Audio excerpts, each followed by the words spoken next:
Hello दोस्तों, मेरा नाम है विकास चौहान। स्वागत करता हूं आपका एक बार फिर से अपने यूट्यूब चैनल पे सीएम हिंदी मीडियम पर। तो गाइस, जैसे कि आपको पता, हमने क्लास 10th की साइंस करवाना स्टार्ट किया है। फिजिक्स और केमिस्ट्री दोस्तों दोनों ही करवाने स्टार्ट किए हैं। तो हमने फिजिक्स का है ना फर्स्ट चैप्टर का इंट्रोडक्शन पार्ट हमने अपलोड कर दी। यदि आपने वो वीडियो नहीं देखी है तो प्लीज़ जाइए चैनल में विजिट कीजिए। और मैंने आपकी क्लास 10th फिजिक्स नाम की प्ले बना रखी है और उसमें जाकर आप उस वीडियो लेक्चर को आसानी से देख सकते हैं। तो दोस्तों, आज हम उस लेक्चर की बात नहीं करेंगे। आज हम पढ़ने वाले एक नया टॉपिक यानी कि प्रकाश का परावर्तन। ठीक है दोस्तों, हमने पहले वीडियो लेक्चर में क्या बात की थी दोस्तों? हमने बात की थी कि प्रकाश क्या होता है, प्रकाश के गुणधर्म हमने समझे थे और हमने ये भी सीखा था कि वस्तु एक्चुअली हमें कैसे दिखाई देती। तो दोस्तों, आज हम उसका अगला पार्ट पढ़ने वाले हैं जिसमें हम प्रकाश का परावर्तन पढ़ेंगे और दोस्तों उसके नियम पढ़ेंगे। ठीक है, और मैंने कुछ इंपॉर्टेंट क्वेश्चन भी आज हम करने वाले हैं जिनसे आपको एक क्या मिलेगी, कंसेप्चुअल क्लैरिटी मिलने वाली है। तो दोस्तों आइए स्टार्ट करते हैं। तो दोस्तों, पहला टॉपिक क्या हमारा, प्रकाश का परावर्तन। समझिएगा, प्रकाश का किसी चमकदार तल से टकराकर वापस लौटने की घटना को हम क्या बोलते हैं दोस्तों? प्रकाश का परावर्तन। अब मैं आपको बताता हूँ। जैसे दोस्तों शीशा है, जैसे क्या दोस्तों हमारा शीशा है। यदि शीशे पे आप कोई लाइट डालोगे, यदि शीशे पे लाइट डालो तो लाइट क्या होगी, उससे टकराने के पश्चात क्या हो जाएगी दोस्तों? वापस हो जाएगी। क्या हो जाएगी दोस्तों? वापस हो जाएगी। तो उसी घटना को हम क्या बोलेंगे दोस्तों? परावर्तन बोलेंगे। दोस्तों यदि आपको ऐसे भी समझ में नहीं आया तो मैं आपको एक चीज़ और बताता हूँ। मैंने आपको पिछले वीडियो लेक्चर में बताया था, मान लीजिए क्या हमारा दोस्तों कोई चिकनी सतह है। क्या है दोस्तों? कोई चिकनी सतह है ना। इधर क्या है दोस्तों? मान लिया माध्यम 1 है। क्या है दोस्तों? माध्यम 1। इधर क्या है दोस्तों? हमारा माध्यम 2। इधर क्या है दोस्तों? हमारा माध्यम 2 है। तो दोस्तों मैंने बताया, यदि कोई किरण इस तल से या चिकनी सतह से टकराती है, चिकनी सतह बोल दो, ठीक है, इससे टकराती है, यदि टकराकर वापस उसी माध्यम में लौट आती है तो दोस्तों उससे हमने क्या नाम दिया था दोस्तों? परावर्तन का। उसे हमने क्या नाम दिया था दोस्तों? परावर्तन का। वहीं पे मैंने बात की थी, यदि टकराने के पश्चात, यदि इससे टकराने के पश्चात दूसरे माध्यम में पहुंच जाती है तो उसे मैंने नाम दिया था क्या, किस चीज़ का? अपवर्तन का। उसे मैंने किस चीज़ का नाम दिया था दोस्तों? अपवर्तन का। और मैंने एक तीसरी पॉसिबिलिटी भी बताई थी, यदि हमारी जो किरण है आने वाली इस पे ही समाप्त हो जाए। क्या हो जाए दोस्तों? इस पर ही क्या हो जाए? समाप्त हो जाए। तो उस चीज़ को मैंने नाम दिया था आपका अवशोषण। किस चीज़ का नाम दिया था दोस्तों? अवशोषण। तो ठीक इसी प्रकार उसी तरीके से आप इस डेफिनेशन को भी समझने की कोशिश करो। यानी कि जब कोई किरण आ रही है ना, मान ली ये शीशा है, मान ली शीशा है जिधर से मैं फेस देख रहा हूँ, तो दोस्तों कोई किरण आएगी है ना, मान ली कोई प्रकाश आया तो प्रकाश क्या होगी, शीशे से टकराकर वापस क्या हो जाएगा दोस्तों? रिफ्लेक्ट हो जाए, यानी कि क्या हो जाएगा? परिवर्तित हो जाएगा, अपनी दिशा को वापस उसी दिशा में मोड़ देगा जिस दिशा में आया था। यानी कि उसी घटना को हम क्या बोलते हैं दोस्तों? प्रकाश का परावर्तन बोलते हैं। दोस्तों आई होप दोस्तों आपको ये चीजें क्लियर होगी होंगी। तो दोस्तों आगे बढ़ते हैं। तो अगर हम नियम पढ़ते हैं, नियम क्या दोस्तों हमारी, हाँ, नियम पढ़ने से पहले मैं आपको ये कुछ चीजें बताता हूँ। आपतित किरण क्या होती है, परावर्तित किरण क्या होती है, और दोस्तों हमारा आपतन बिंदु क्या होता है और अभिलंब क्या होता है। ठीक है, और मैं बताने वाला हूँ आपतन कोण और परावर्तन कोण क्या होते हैं। फिर हम इन नियमों को पढ़ेंगे, फिर आपको बहुत ही अच्छे से क्लैरिटी मिल जाएगी। तो समझिए आप, है ना, समझिए। तो ये मान लिया कोई हमारा क्या है दोस्तों? चमकदार सतह है ना। ये चमकदार सतह, कहने का मतलब क्या, समझो नहीं, यानी कि मेरे कहने का मतलब ये, जिधर से मैं फेस देख रहा हूँ, जिधर से मैं फेस देख रही हूँ, मान लीजिए शीशा है ना, उधर से फेस नहीं दिखने वाला है, इधर से फेस दिखने वाला है। ठीक है, तो मैंने इसे क्या रखा, शीशे जिस तरफ से मैं देखता हूँ शीशे को, जिस तरह मतलब कि जिस तरफ से मुझे क्या देखती है, अपनी इमेज दिखाई देती है, तो मैंने उस तरफ से इस तरह से रखा इस दर्पण को। ठीक है दोस्तों, मैंने ऊपर से क्या करी, कोई किरण आई, इससे टकराने के पश्चात वापस होगी इस तरीके से। ठीक है दोस्तों, यानी कि ये इस तरीके किस तरह से रखा हुआ है, ये मतलब दर्पण हमारा, यानी कि कोई चिकनी सतह किस तरीके से रखी हुई है, चिकनी सतह ऊपर है और नीचे क्या है हमारा? पॉलिश। नीचे क्या है दोस्तों? हमारा पॉलिश। अब दोस्तों समझ में आ रही होगी बात आपको। यानी कहने का मतलब ये क्या है दोस्तों? हमें चमकदार सतह यानी कि परावर्तक पृष्ठ। ठीक है दोस्तों, यदि इस यहाँ से कोई किरण आ रही है, यहाँ से क्या आ रही है दोस्तों? कोई किरण आ रही है जो टकराने के पश्चात क्या हो रही है दोस्तों? वापस चली जा रही है। पहला पॉइंट आपको जो याद रखना, जब भी किरण आएगी है ना, और जिस बिंदु पर भी इस परावर्तक पृष्ठ इस चमकदार सतह से टकराएगी तो उस बिंदु को मैं बोलने वाला हूँ आपतन बिंदु। उस बिंदु को मैं क्या बोलने वाला हूँ दोस्तों? आपतन बिंदु। पहली बात। दूसरी बात, जब भी ये आपतित किरण इस परावर्तक पृष्ठ से टकराएगी, समझो बात को, आसानी से समझो, है ना। क्या है, जब भी ये आपतित किरण इस परावर्तक पृष्ठ से टकराएगी तो हमेशा किस चीज की जरूरत पड़ेगी? अभिलंब की। किस चीज की जरूरत पड़ेगी दोस्तों? अभिलंब की। यानी कि जैसे ये किरण आई, यहाँ पर हमने क्या खींच दिया? एक अभिलंब। यहाँ से हमने क्या खींचा दोस्तों? अभिलंब। अभिलंब की खास बात क्या होती है समझो ना। अभिलंब क्या होगा, इस चमकदार सतह से कितना एंगल बनाएगा? 90 डिग्री। यानी कि पूरा एंगल कितना दोस्तों? 90 डिग्री। और दोस्तों ये एंगल भी कितना दोस्तों? हमारा 90 डिग्री।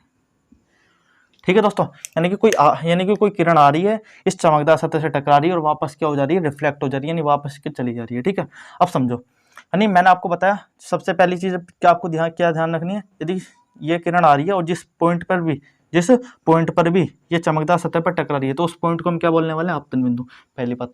दूसरी बात ये, जब भी जहां पर भी ये टकराएगी वहां पर हम सबसे पहले क्या खींचेंगे, एक अभिलंब खींचेंगे। क्या खींचेंगे, अभिलंब खींचेंगे, और है ना, और फिर वापस क्या होगी, वो किरण रिफ्लेक्ट होकर चली जाएगी। ठीक है, इतनी बात समझ में आई। अब समझिएगा, यानी कि जो किरण आ रही है उसे हम क्या बोलेंगे दोस्तों, आपतित किरण। उसे हम क्या चीज बोलने वाले हैं, आपतित किरण। और जो टकराने के पश्चात जा रही है ना, इसे हम क्या बोलने हैं दोस्तों, परावर्तित किरण। क्या बोलने वाले हैं दोस्तों, परावर्तित किरण। तो मैंने इसे परावर्तित किरण क्यों बोला, क्योंकि दोस्तों यहाँ पे जो घटना हो रही है वो हमारी किस चीज की घटना होती है दोस्तों, परावर्तन की। किस चीज की घटना हो रही है यहाँ पे, परावर्तन की। क्यों हो रही है दोस्तों, क्योंकि किरण आ रही है ना, और वापस क्या हो रही है, उसी माध्यम में चली जा रही है, यानी कि जिस तरफ से आ रही है उसी तरफ क्या हो रही है, चली जा रही है। तो इस घटना को हम क्या बोलते हैं दोस्तों, प्रकाश का परावर्तन। बात समझ में आ रही है दोस्तों, यानी कि आई आने वाली किरण को हम सबसे पहले क्या नाम देंगे, आपतित किरण। जाने वाली किरण को हम क्या नाम देंगे, परावर्तित किरण। मैंने इसे परावर्तित किरण क्यों बोला, क्योंकि इसमें क्या हो रही है, परावर्तन की घटना हो रही है। ठीक है। अच्छा, और मैंने इसे क्या बोला, चमकदार सतह, चमकदार सतह। और मैंने इसे दूसरा नाम भी दिया परावर्तक पृष्ठ। परावर्तक पृष्ठ क्यों दिया मैंने इसे नाम, चमकदार सतह को इसलिए दिया क्योंकि इस चमकदार सतह से क्या हो रही है दोस्तों, परावर्तन की घटना हो रही है, तो इसलिए मैंने इसे क्या नाम बोला, परावर्तक पृष्ठ। ठीक है दोस्तों, जिस पॉइंट पर भी ये किरण आएगी, टकराएगी, उसे मैंने क्या नाम देते दोस्तों, आपतन बिंदु। यहाँ पे एक चीज और रह गई है, ये आई और आ रही है। आप पूछोगे भैया आई और आ रही है, समझो जरा। तो मैंने यहाँ पर लिखा है, जो आपतन कोण हमारा, आपतित किरण और अभिलंब के बीच का कोण। अब समझो, अभिलंब क्या दोस्तों, हमारा ये वाला अभिलंब क्या दोस्तों, ये, और आपतित किरण कौन सी, ये। तो इन दोनों के बीच का जो कोण है, इन दोनों के बीच का जो एंगल है, उसे हम क्या बोलने वाले दोस्तों, आपतन कोण। उसे हम क्या बोलने वाले हैं दोस्तों, आपतन कोण हम बोलने वाले। समझो फिर से एक बार, कोई दिक्कत वाली बात नहीं। अभिलंब और आपतित किरण, अभिलंब और आपतित किरण के बीच का जो कोण है उसे हम क्या बोलने वाले हैं दोस्तों, आपतन कोण आई। ठीक है दोस्तों, ये क्या दोस्तों, हमारा आपतन कोण, आपतन कोण। समझो जरा बात को। ठीक है दोस्तों, वहीं पे हम बात करते हैं। ठीक है, परावर्तित किरण और अभिलंब के बीच का कोण, ये इसे बोलते हैं हम दोस्तों क्या, परावर्तन कोण। क्या बोलते हैं दोस्तों, परावर्तन कोण। ठीक है दोस्तों, समझो, परावर्तन कोण को हम किससे शो करते हैं, आर से, और आपतन कोण को हम किससे शो करते हैं दोस्तों, आई से।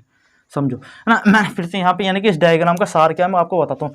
कोई किरण आ रही है, इससे टकराने के पश्चात वापस चली आ रही है, जिस पॉइंट पर टकराएगी हमें उस पर सबसे पहले क्या खींच देना दोस्तों, अभिलंब खींच देना। ठीक है, और जिस पॉइंट पर भी टकरा रही है उसे हम क्या बोलेंगे, आपतन बिंदु बोलेंगे, और जो किरण आ रही है उसे हम आपतित किरण बोलेंगे, जो टकराने के पश्चात जा रही है उसे हम क्या बोलेंगे, परावर्तित किरण बोलेंगे। पहली फिर अगली चीज क्या हमारी दोस्तों, आपतन कोण क्या है, यानी कि आपतित किरण और अभिलंब के बीच का कोण जो वो दोस्तों हमारा आपतन कोण है, और दोस्तों अभिलंब और परावर्तित किरण के बीच का कोण जो है वो दोस्तों हमारा क्या है, परावर्तन कोण है। दोस्तों इतनी बात आपको समझ में आ रही है। अब पढ़ते हैं दोस्तों नियमों को। तो दोस्तों पहला नियम क्या है, आपतित किरण।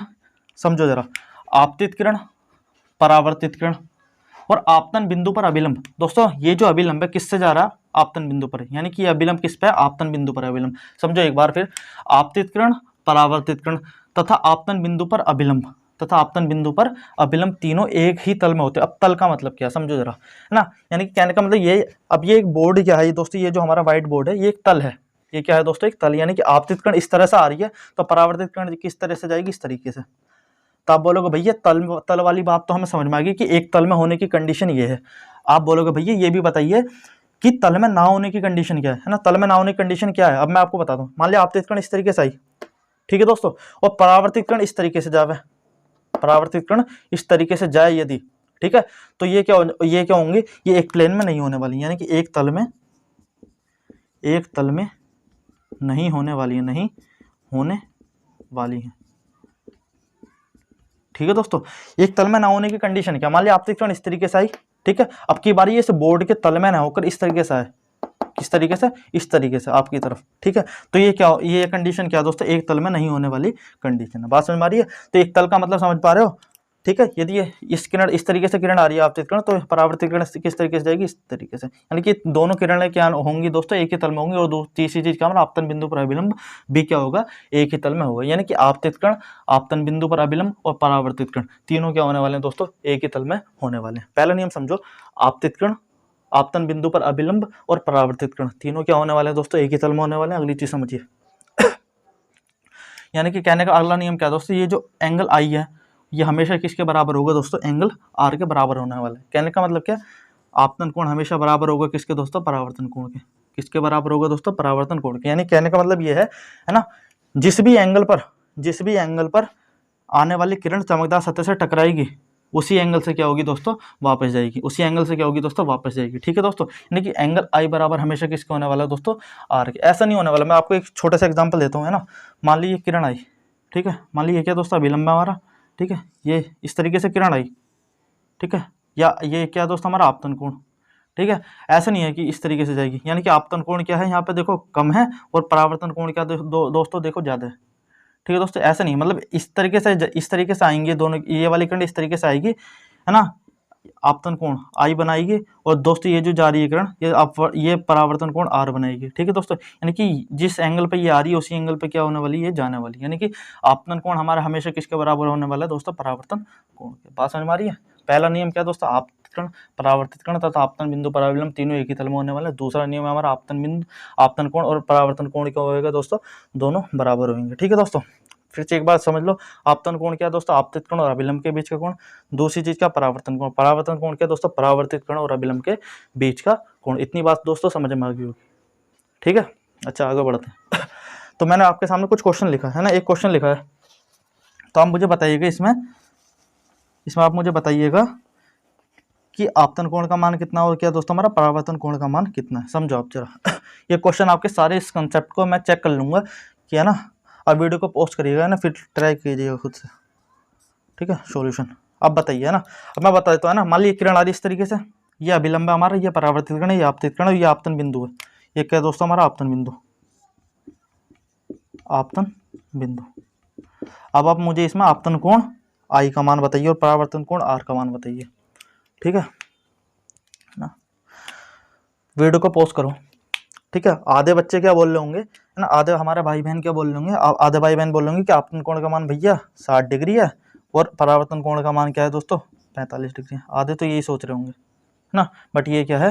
रॉन्ग। दोस्तों एक्चुअल डेफिनेशन पे जाओ, है ना। मैंने एक्चुअल कंसेप्ट क्या बताया आपको, समझो जरा, समझो एक बार फिर से ना। आपतन कोण क्या दोस्तों? आपतित किरण और अभिलंब के बीच का कोण। दोस्तों ये कोण किस के बीच का दोस्तों? देखो, आपतित किरण और ये किसके बीच का कोण है? परावर्तक पृष्ठ। इन दोनों के बीच के कोण को हम थोड़ी ना बोलते हैं आपतन कोण, हम आपतन कोण बोलते किसे हैं? यानी कि आपतित किरण और अभिलंब के बीच वाले कोण को आपतन कोण बोलते हैं। तो ये वाला एंगल है हमारा आपतन कोण। ठीक है दोस्तों, ये वाला एंगल क्या है दोस्तों? हमारा आपतन कोण। और दोस्तों परावर्तन कोण कौन सा है दोस्तों? ये परावर्तित किरण और अभिलंब, इन दोनों के बीच के कोण को हम क्या बोलते हैं दोस्तों? परावर्तन कोण। इतनी बात समझ में आ रही है दोस्तों? अच्छा, आप बोलोगे भैया आपतन कोण का मान कैसे निकालें और परावर्तन कोण का मान कैसे निकालें? तो आप समझिएगा, मैंने क्या बताया, अभिलंब की खास बात मैंने क्या बताई थी, वो क्या है? इस परावर्तक पृष्ठ से कितना एंगल बनाने वाला? 90। यानी कि ये पूरा एंगल कितना है दोस्तों हमारा? समझो जरा, ये पूरा एंगल कितना है? 90। पूरा एंगल कितना है? 90।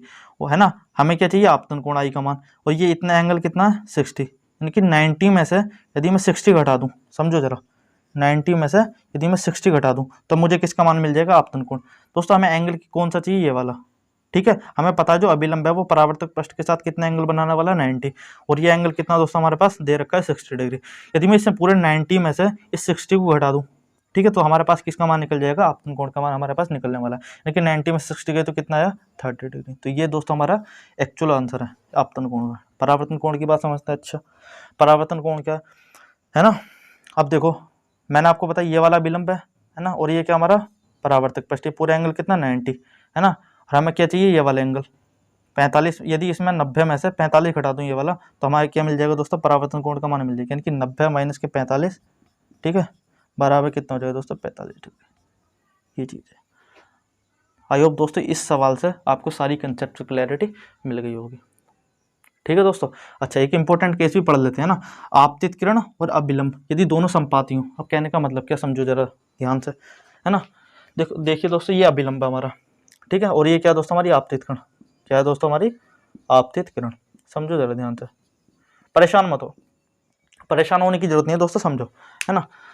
ये क्या दोस्तों? हमारी अभिलंब, ये आपतित किरण। दोस्तों संपाती होने का मतलब क्या है? यानी कि अभिलंब के ऊपर ही हमारी आपतित किरण आ जाए तब क्या होगा ना। मैंने यहाँ पे लिखा है यदि आपतित किरण और अभिलंब संपाती हो ना, तब आप मुझे आपतन कोण का मान बताइए, परावर्तन कोण का मान बताइए। और हमें मुझे दूसरे क्वेश्चन में मैंने ये भी पूछा कि परावर्तित किरण कहाँ से जाएगी।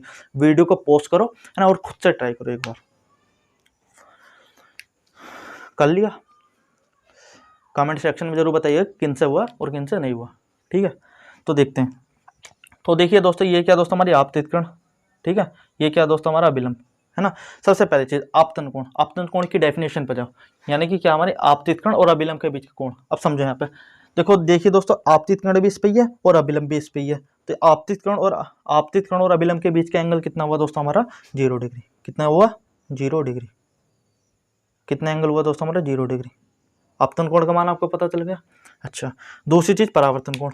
मैंने क्या बताया आपको, आपतित किरण जिस एंगल पर भी इस पृष्ठ से टकराएगी, जिस एंगल पर भी इस पृष्ठ से टकराने वाली है, उसी एंगल पे क्या जाने वाली है, वापस जाने वाली है। बात समझ में आ रही है दोस्तों। यानी कि आपतन में पहले दूसरा नियम क्या बोलता है हमारा प्रकाश के परावर्तन का, जो एंगल आई है वो हमेशा किसके बराबर होगा दोस्तों, एंगल आर के, है ना। दूसरा नियम यही बोलता है, यानी कि एंगल आई हमारा कितना है 0 डिग्री, ठीक है, तो एंगल आर भी कितना होगा हमारा 0 डिग्री। एंगल आर भी कितना होने वाला है दोस्तों 0 डिग्री। यहाँ से समझो ना दोस्तों, यही तो बोलता है हमारे प्रकाश के परावर्तन का दूसरा नियम, यानी कि एंगल आई बराबर एंगल आर, और एंगल आई का मान कितना दोस्तों 0 डिग्री, तो एंगल आर का मान भी क्या होने वाला दोस्तों 0 डिग्री। आप मुझे खुद से बताइएगा, यदि हमारा परावर्तन कोण आर का मान 0 है, तो बताइए आप मुझे परावर्तित किरण कहाँ से जाएगी। तो आप सारे बता दोगे, आप क्या बताओगे कि परावर्तित किरण भी भैया इसी पे से जाएगी। परावर्तित किरण भी क्या होगी, इस अभिलंब से होकर ही जाने वाली है। परावर्तित किरण भी क्या है दोस्तों, इसी अभिलंब पे से जाने वाली है। ये सारी चीज़ें थी। ठीक है दोस्तों, आई होप दोस्तों आपको ये वीडियो लेक्चर अच्छे से समझ में आया होगा। अच्छा दोस्तों, एक बार फिर से रिकॉल करवा देता हूँ मैं ना, फिर से देखो प्रकाश का परावर्तन। मैंने क्या बताया, मान लीजिए दर्पण हमारा है ना, दर्पण जिधर से मैं फेस देख रहा हूँ, यदि इससे कोई प्रकाश आता है, टकराने के पश्चात क्या होगा, वापस उसी दिशा में चला जाएगा। जिस दिशा से आया उसी दिशा में क्या हो जाएगा दोस्तों, वापस चला जाएगा। इसे हम क्या बोलेंगे, प्रकाश का परावर्तन। दूसरी चीज मैंने आपको क्या बताई है ना, मैंने इन दोनों नियमों को पढ़ाने से पहले इसमें जो टर्म यूज हुई है, मैंने पहले वो चीजें बताई, यानी कि ये क्या है दोस्तों हमारा चमकदार सतह या फिर परावर्तक पृष्ठ। इतनी बात समझ में आई आपको। यानी कि जो जब किरण आ रही है और इससे टकरा रही है, जब किरण आ रही है और इस परावर्तक पृष्ठ से टकराने के पश्चात है ना, क्या हो जा रही है, वापस उसी दिशा में चली जा रही है ना। और जिस बिंदु पर भी टकरा रही है ना, इस चमकदार सतह पर, उसे मैंने क्या बोला, आपतन बिंदु। आने वाली किरण को नाम दिया मैंने आपतित किरण को, और जाने वाली किरण का नाम दिया मैंने परावर्तित किरण का। इसे परावर्तित किरण का नाम मैंने क्यों दिया, क्योंकि यहाँ पर हमारी घटना की स्टेज हो रही है परावर्तन की। बात समझ में आ गई। अच्छा, फिर अगली चीज हमारा आपतन कोण। आपतन कोण क्या है, डेफिनेशन पढ़ो। मैंने क्या बताया, आपतित कोण और अभिलंब के बीच का कोण क्या है दोस्तों हमारा आपतन कोण। और मैंने फिर क्या बताया, अभिलंब और परावर्तित किरण के बीच का कोण क्या है दोस्तों हमारा अपवर्तन कोण। ठीक है, वो परावर्तन कोण, सॉरी, क्या दोस्तों हमारा परावर्तन कोण। ठीक है, अच्छा ये चीज़ हो गई। और फिर मैंने यहाँ पे एक क्वेश्चन करा है, और यहाँ पे भी मैंने क्या करा, एक क्वेश्चन करा। यदि दोस्तों आपको हमारा वीडियो लेक्चर पसंद आया तो प्लीज़ दोस्तों वीडियो को लाइक कीजिएगा, चैनल को सब्सक्राइब कीजिएगा, और इसी तरह के वीडियो को पाने के लिए है ना बेल आइकन को भी जरूर प्रेस कर देना। ठीक है, पढ़ाई करते रहिए। All the very best.